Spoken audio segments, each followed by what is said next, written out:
18 มิถุนาทั่วประเทศได้พร้อมกันเฉลิมฉลองวันแพทย์ลาวเพื่อแสดงความสมเสยย่องย้อและขอบใจ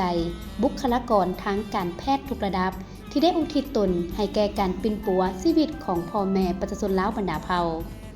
ในหลายปีที่ผ่านมาแขนงสาธารณสุขได้มีการพัฒนาอย่างต่อเนื่อง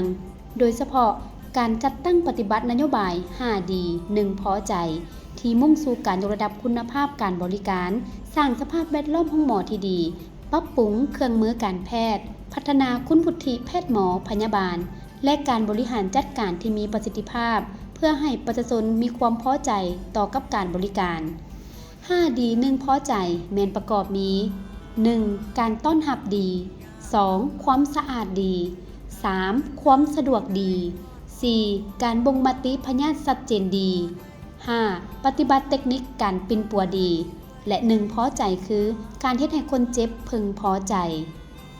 วันแพทย์ลาวบ่เพียงแต่เป็นการยกย่องวิชาชีพแพทย์เท่านั้นแต่ยังเป็นการเตือนใจให้ประชาชนทุกคนมีส่วนร่วมในการเบิ่งแยงดูแลสุขภาพของตนเองและชุมชน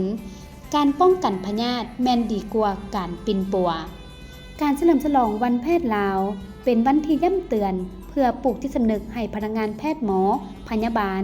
พนักงานสาธารณสุขลาวหุ่นสืบทอดได้ทำเฮียนเอาแบบอย่างอันดีงามของแพทย์หมอ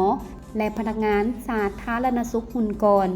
ออกแห่งฝึกฝนรอหลอมสร้างตัวเองให้เพียบพร้อมไปด้วยคุณสมบัติศีลธรรมปฏิบัติจรรยธรรมจรรยาบรรณวิชาชีพและความชำนาญงานด้านวิชาเฉพาะเพื่อเป็นนักรบเสื้อขาวปฏิบัติของพรรคกลายเป็นแพทย์แห่งชาติและแพทย์ของประชาชนอย่างสมเกียรติศักดิ์ศรีเพื่อสนองการบริการให้มีคุณภาพและทั่วถึงแก่ประชาชนลาวบรรดาเผ่าในขอบเขตทั่วประเทศพร้อมกันประกอบส่วนตามบทบาทของตนในการพัฒนาวงการแพทย์ลาวให้มีความก้าวหน้าและทันสมัยขึ้นไปเรื่อย